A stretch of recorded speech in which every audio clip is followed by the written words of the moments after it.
Hello everyone, my name is Amrish Yadav, and today I'm going to talk about a very important topic, especially for those aspirants which are going to start their preparation in this current time and they are preparing for 22 or 23 UPSC civil services examination, especially 23. The point is that आजकल distraction बहुत बढ़ गया है. Social media का distraction I think it's a biggest distraction. And उसके अलावा और भी बहुत सारी चीज़ें हैं. तो ये डिस्ट्रैक्शन को मैनेज कैसे करना है, how to manage this distraction. Basically इसके लिए आपको बहुत बहुत ज़्यादा मेहनत नहीं करनी है. बस you just have to be conscious that where you are spending your time. Tag your time, qualify your time just as जो भी पूरे दिन में आपने किया उसको आप कैटेगराइज कीजिए.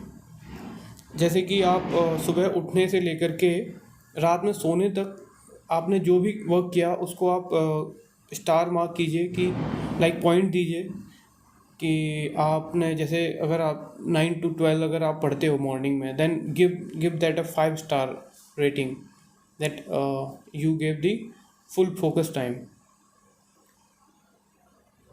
So and then those time interval जहाँ पे आप सोशल मीडिया पे एक्टिव हो या फिर और किसी चीज़ में एक्टिव हो जहाँ पर आपने बिल्कुल भी प्रोडक्टिव नहीं हो, गिव दैट अ 0 star.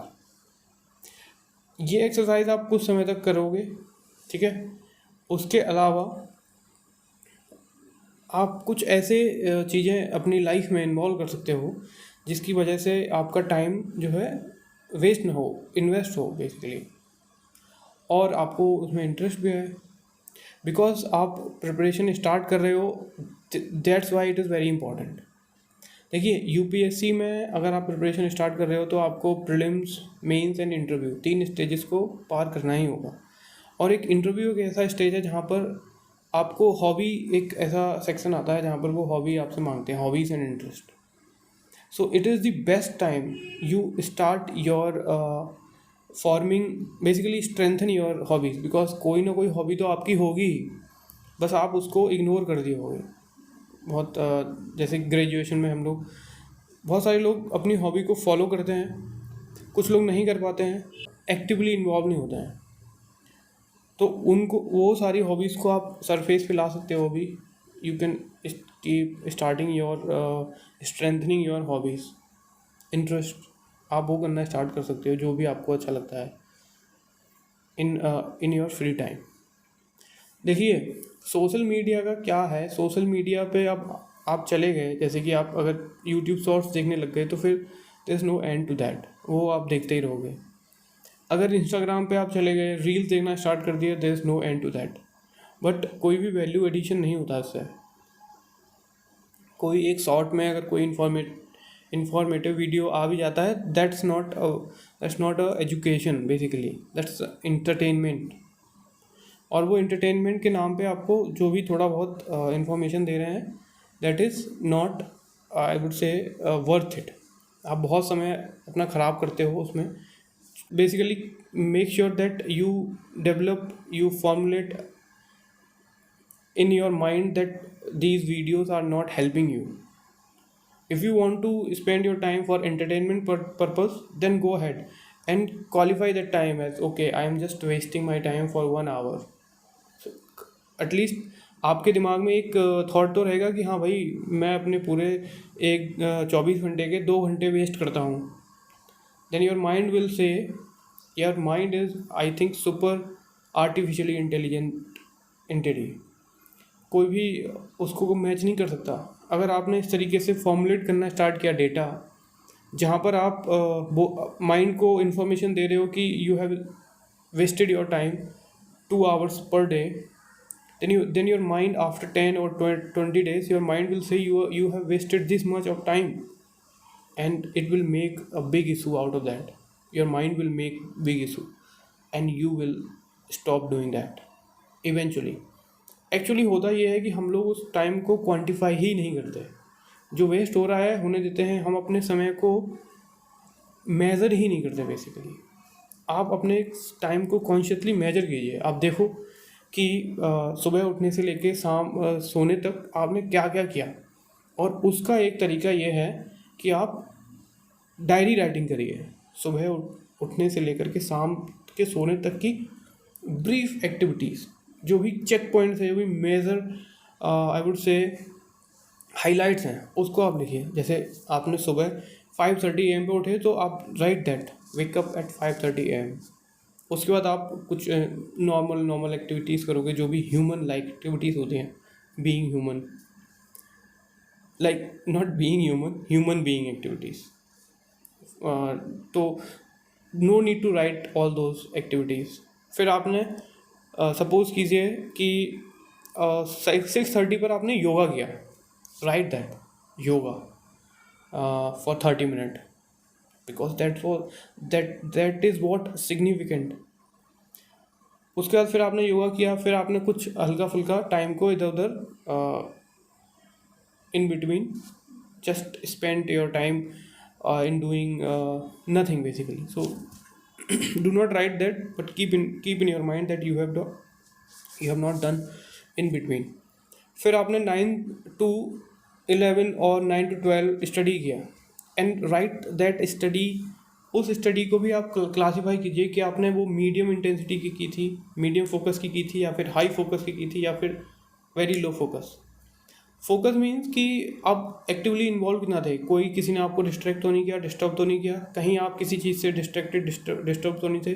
जो टॉपिक आप पढ़ रहे थे वो कंटिन्यूस आपने पूरे उस आवर्स तक पढ़ा, या फिर आपने टॉपिक स्विच करते रहे, आप कंफ्यूज थे कि क्या पढ़ूँ क्या नहीं पढ़ूँ, ये पढ़ लिया 10 मिनट, फिर वो पढ़ लिया, तो वो फिर आई वुड से कि फोकस स्टडी नहीं है। आपने टॉपिक डिसाइड किया, फ्रॉम 9 to 12 आपने वो टॉपिक को डीपली स्टडी किया, अंडरस्टैंड किया, उसके क्वेश्चन सॉल्व किए, समझने की कोशिश करी। You did all of those things which are required to grasp that topic. तो मैं कहूँगा कि फुली फोकस्ड स्टडी, तो वो उसको भी आप मार्क कीजिए। उसके बाद फिर आप कोई और, जैसे आई वुड प्रेफर कि आप 12 के बाद, लंच करने के बाद आप अपनी हॉबी को परस्यू कर सकते हो फॉर 10, 20 और मे बी 30 मिनट। तो 12 to 2 के बीच में आप लंच कीजिए और अपनी हॉबी से रिलेटेड कुछ भी एक्टिविटी कीजिए, तो वो भी आप लिख सकते हो। And then 2 to 3, basically 2 to 5, this 9 to 12 and 2 to 5, why I'm saying this, because this time is UPSC exam time. 9:30 to 11:30 prelims, and 9 to 12 is the mains papers, and then 2:30 to 4:30 prelims, and in mains 2 to 5. So ये जो time है, जो bracket है, ये आपको अपने आप को एक्टिव रखना है। You have to make sure that you have formulated a good habit of being proactive in these 6 hours, 9 to 12 and 2 to 5.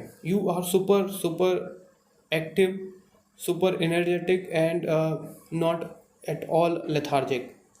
Your mind is very sharp in these hours basically. So habit बनानी होगी उसकी habit ऐसे बनेगी कि आप make sure करो कि कोई भी इस टाइम में आपको कोई डिस्टर्ब ना करे, और आप कुछ ऐसा कुछ भी मत खाइए उससे पहले कि आपको नींद आना स्टार्ट हो जाए।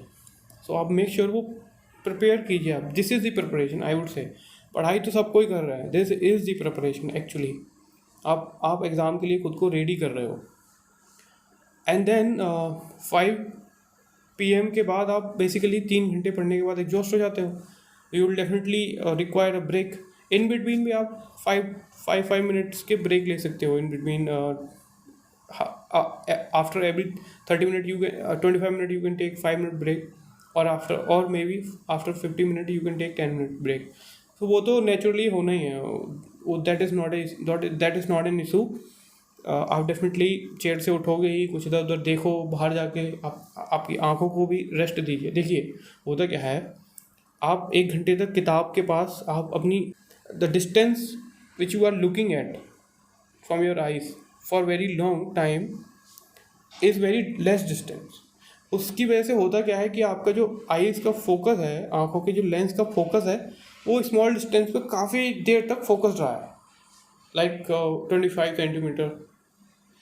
And in a long run ये इसकी वजह से क्या होता है, आपका जो लेंस है और जो मसल्स हैं लेंस के आस पास की, वो स्टिफ हो जाती हैं। एंड दैट्स वाई आप देखना कि जो भी ज़्यादा पढ़ते हैं उनकी जो दूर की नज़र होती है वो कमज़ोर हो जाती है। सो दे बिकम्स मायोपिक, उनको केवल पास का ही दिखाई देता है और दूर का बहुत ब्लर होने लग जाता है, तो वो देखते हैं उनका नंबर आ गया। उसका कारण ये है कि आप 1 घंटे तक पास का ही देखते रहोगे तो आपकी जो है ना मसल्स, लेंस की मसल एडजस्ट नहीं हो रही है। आप उसको क्या कीजिए, after every 20 minute look at 20 feet away for 20 seconds. जिसकी वजह से क्या होगा कि आपकी आईज फिर से फोकस को एडजस्ट करेंगी और आपकी मसल्स को मैसेज देंगी कि नहीं, you have to release the stress and now you get back to the focus where you have to look at the distance. तो आपको मायोपिक नहीं होना है बेसिकली। 5 PM पे अपना पढ़ाई फिनिश करने के बाद आप अपना रेस्ट कीजिए, आप कहीं घूमने चले जाइए। Exercise you can do evening exercise, walking कर सकते हो आप, लिटिल बिट रोप जंपिंग कर सकते हो, इवनिंग वॉक पे जा सकते हो। You can do whatever you want to do. वो भी लिख दो आप। फिर इवनिंग में आपने कुछ टेस्ट सॉल्व किए या फिर क्वेश्चन सॉल्व किए या फिर कुछ करंट अफेयर पढ़ा या फिर कुछ न्यूज़ पेपर पढ़ा, वो आप लिख दीजिए। सो ऐसे करके आप 10 to 12 बुलेट पॉइंट बनाइए अपने, और उसको आप रजिस्टर कीजिए, ठीक है। और अंत में मैं यही कहूँगा, देखिए, कीप इन माइंड योर, अब be aware about your time कि कहाँ वेस्ट हो रहा है या इन्वेस्ट हो रहा है। इन्वेस्ट करिए अच्छी, देखिए कुछ भी सोशल मीडिया पे रील्स देखने की बजाय आप बुक स्टार्ट कीजिए, बुक पढ़ना स्टार्ट कीजिए। अगर आप यूपीएससी एस्पिरेंट हैं तो start from this book. This is, I would से, आपको एथिक्स में काफ़ी हेल्प करेगी। और बाकी ये बुक बहुत अच्छी है।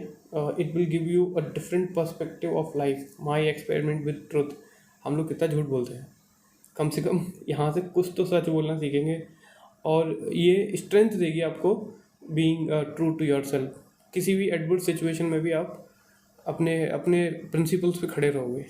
This is very important. So आप इस बुक से स्टार्ट कीजिए। और एक और बात कहूँगा, my personal opinion, I would से कि किताब हमेशा ना पेपर फॉर्मेट में ही पढ़िए आप।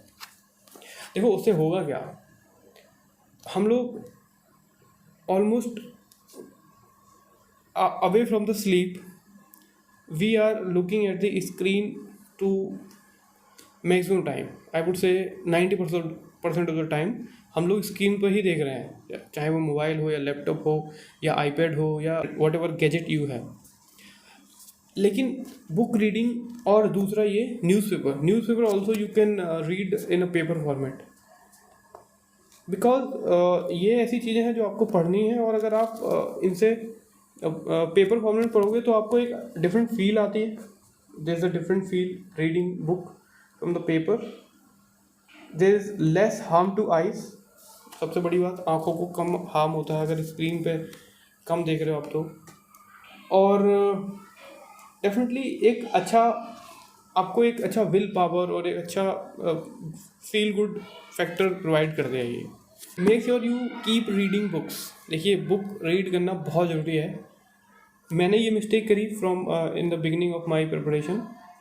देखिए ये प्रिपरेशन बहुत लंबी भी हो सकती है ये जर्नी, लेकिन अगर ये सब करना स्टार्ट कर दिया आपने, अच्छी आदतें बनाना स्टार्ट कर दिया, अच्छी तरीके से खाना स्टार्ट कर दिया, अच्छे से सोना स्टार्ट कर दिया, like on a proper time from today itself, then in a long term you will be a far better version of yourself. Selection हो नहीं हो, at least UPSC will make you a good person in and out basically from बाहर से अंदर से सबसे तुमको एक अच्छा इंसान बना देगी ये प्रिपरेशन। हेल्थ पे ध्यान दीजिए स्पेशली, और make sure you do conscious effort not to waste time on social media. और यूट्यूब का भी मैं बता दूँ, जो भी चैनल एक प्रॉपर शेड्यूल के साथ वर्क कर रहा है, like they are providing proper basically time based content, like Monday को किसी का कोई कंटेंट आता है पर्टिकुलर टाइम पे, उस चैनल को आप डेफिनेटली फॉलो कर सकते हो, because that will make you more discipline. मेरा पॉइंट यही है कि रैंडम कंटेंट पे आप मत जाइए। रैंडम कंटेंट पे जाने से क्या होता है कि आप फिर वो यूट्यूब कभी भी खोलोगे और कभी भी फिर आप इन्वॉल्व होते चले जाओगे। Make sure you open your YouTube at a particular time और for particular purpose. There should be a purpose, there should be a demand based consumption of the social media is the key, is the way forward. आप supply पे मत जाइए। Supply तो बहुत कुछ हो रहा है और बहुत कुछ इररिलेवेंट हो रहा है, तो उसको आप बिल्कुल अपनी लाइफ से निकालिए। ये आपको बहुत ही कॉन्शियसली करना पड़ेगा, तभी आप स्टैंड आउट कर पाओगे। निद्रा भोजन भोग भय ये नर पशु समान, ज्ञान अधिक इक नरन में, ज्ञान बिना पशु जान। निद्रा भोजन भोग भय ये नर पशु समान। इस लाइन का मतलब क्या है कि निद्रा, नींद, भोजन, भोग। भोग means pleasure, bodily, mental, whatever pleasure you seek. सोना, भोजन करना मतलब food intake, and pleasure and fear, these are the things which are common in human and animal. ज्ञान अधिक एक नरन में, the knowledge which is defining, which is more, अधिक means more in नरन में। नरन means human. So ज्ञान अधिक एक नरन में, ज्ञान बिना पशु जान। ज्ञान नहीं है then you will be a animal. So make sure that you do not do these 4 things only. बहुत सारे लोग यही कर रहे हैं बस। अगर कुछ आप मीनिंगफुल नहीं कर रहे हो ना लाइफ में, then you are just an animal. So make sure you do not remain animal. Being human to human being बनना है आपको। Thank you very much.